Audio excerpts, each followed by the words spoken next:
Welcome to the PEARRM Services YouTube channel. Please be sure to like and subscribe and stay tuned for weekly updates. Welcome to this week's topic.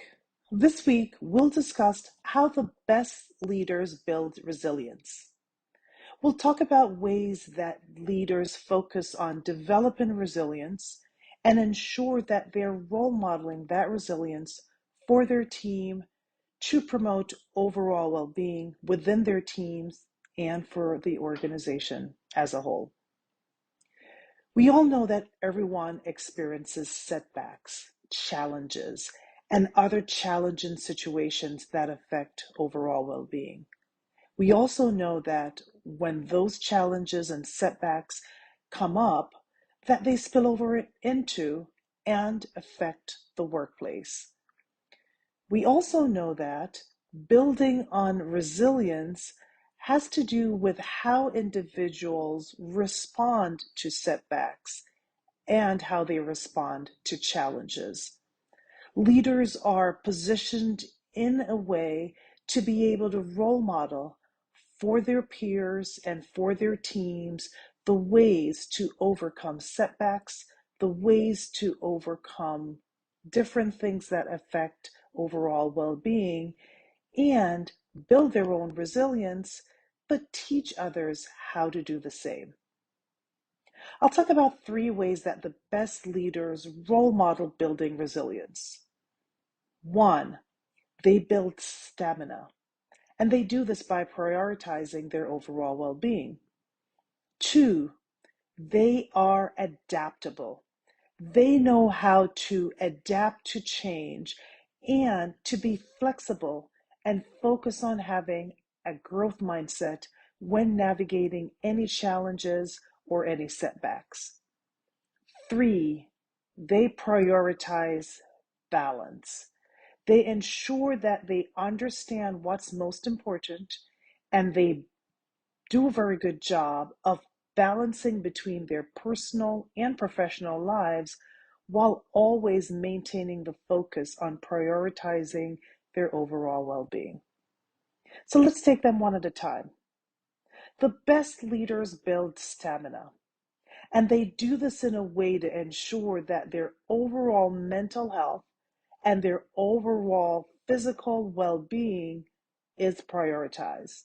They focus on self-care, and they emphasize the importance of mental and physical health on overall resilience.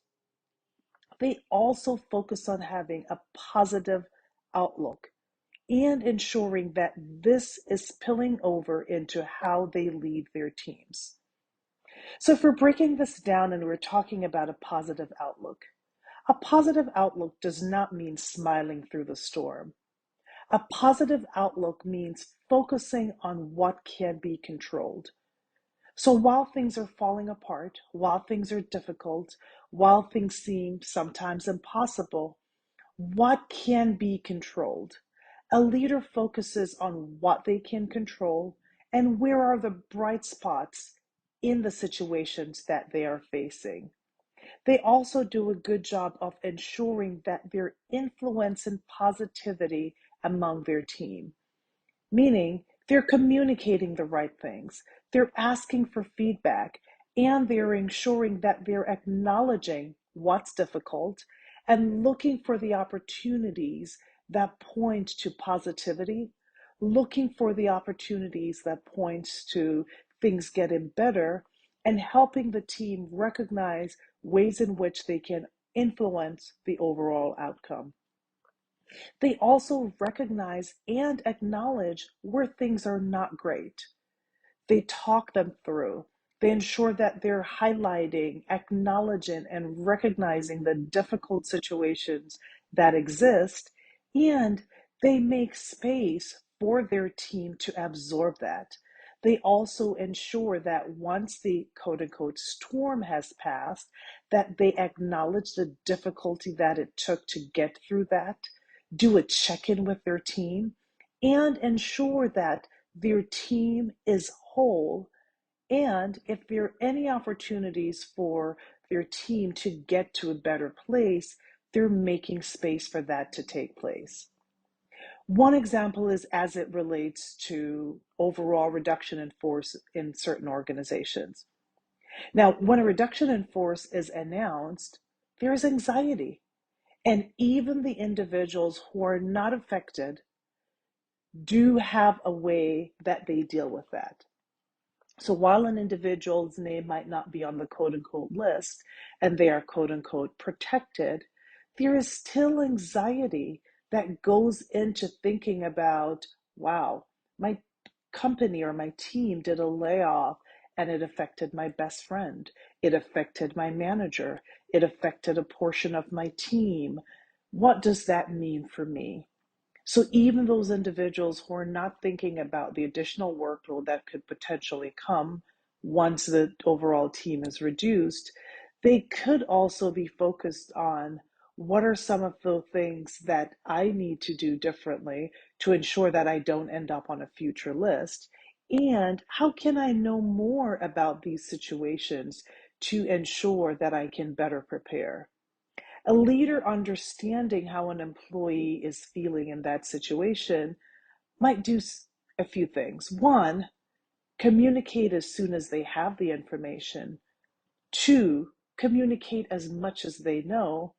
And three, provide resources for those, whether they're leaving or staying, to be able to get the support that they need to talk through and or work through their emotions specific to the reduction in force. So as it relates to building stamina, the best leaders recognize where opportunities occur, where things are difficult. They communicate, they share as much as they know. They acknowledge their feelings and the feelings of their team, and they provide support and resources to help themselves and their team be more positive in situations that are difficult, and two, acknowledge the overall feelings that are not as positive, but work through a situation where they can get past it.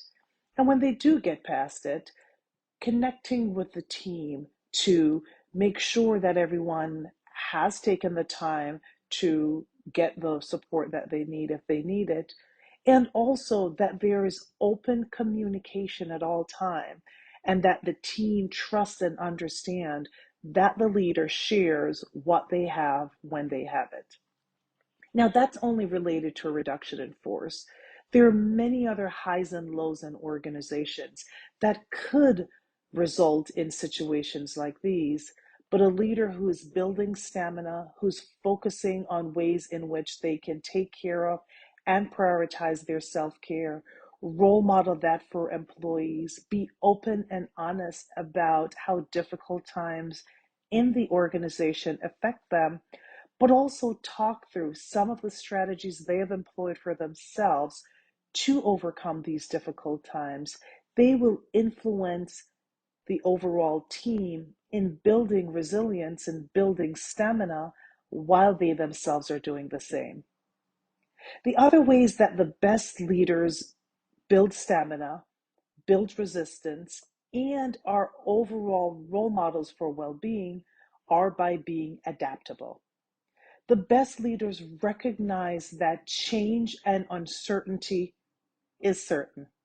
It's certain that things are going to change. It's certain that there will be ambiguity. And so the best leaders recognizing the importance of being flexible and being focused on a growth mindset will role model that for their team. As challenges come up and leaders make sure that they're navigating that in the best way possible, they foster resilience on their team in the way that they build the culture for the organization, in the ways that they communicate, in the ways that they empathize, and in the ways that they provide resources and support for their teams. So the best leaders recognizing that changes are happening around them, that priorities continue to shift, communicating that to the team, recognizing the ways that they need to shift and how that affects them personally and professionally, being transparent where possible, and having that two-way dialogue with their team will help the team recognize that while they're feeling frustration and anxiety as it relates to ambiguity and change, their leader is doing the same. When the leader is role modeling how they're doing with the changes and the ambiguity and being transparent that I had to let these things slide because this is the new priority and I need to shift, building that muscle and building that resilience and the overall stamina by adapting to the different changes will help the employees recognize that.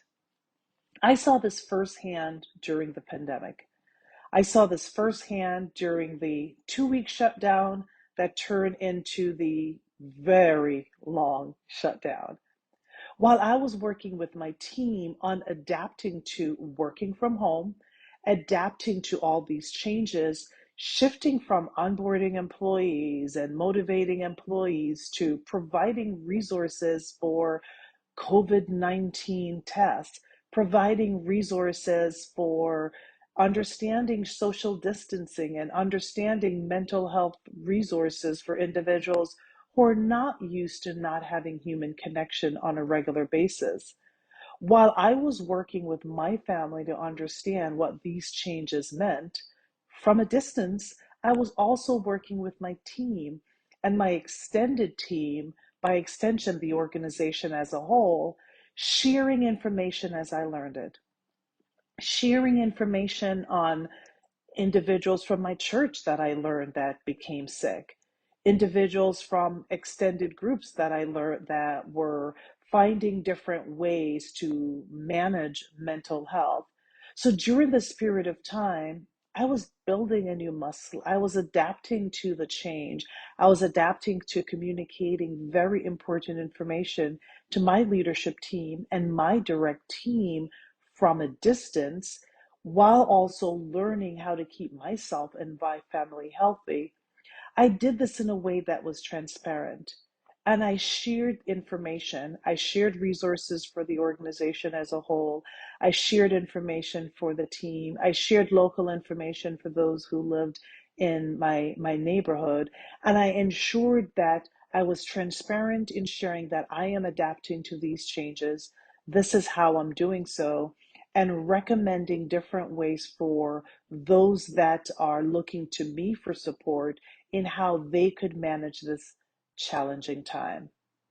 Part of building resilience is being adaptable and recognizing that priorities change. And not every priority change for something as serious as COVID-19, but building resistance involve recognizing when there needs to be change and adapting to it in the best way.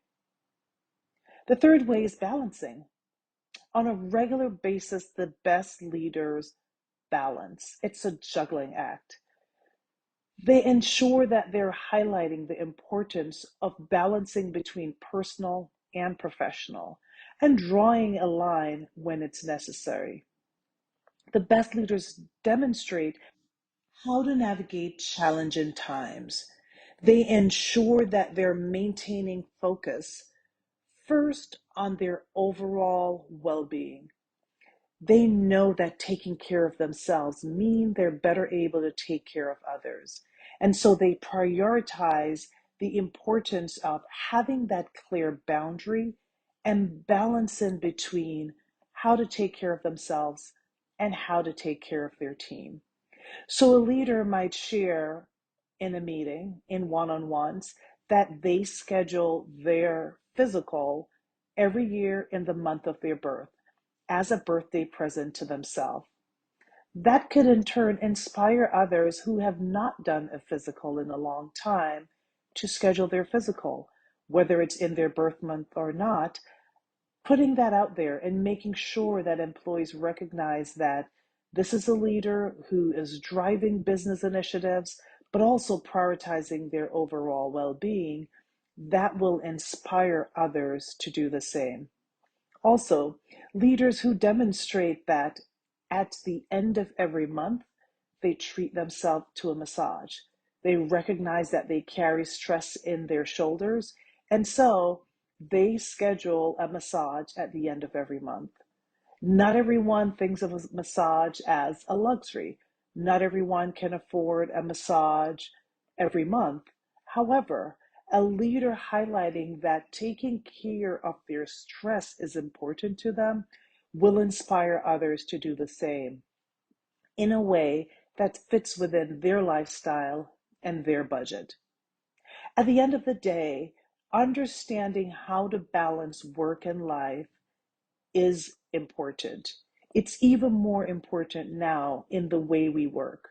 Not everyone goes into an office regularly, but if they do, it's clear that balance is necessary. And a leader who demonstrates a start and end to the day and also demonstrate ways in which others can do the same, that will help them understand better balance. On the extreme opposite, for those that work from home, a leader who is very clear about highlighting the times that their day starts and ends and the ways in which they put in guardrails to protect their personal time and not have work and life blend too much, even though they're working from home, they will also demonstrate and role model for others how they can do the same. The best leaders are a well-being role model. The best leaders focus on how to build overall resilience and develop the skills that they need to navigate setbacks and to ensure that they're overcoming challenges. They do so by building stamina and ensuring that they're always prioritizing overall strength and building up their mental, emotional, and physical strength. They adapt. They understand that priorities change and things will always continue to have ambiguity.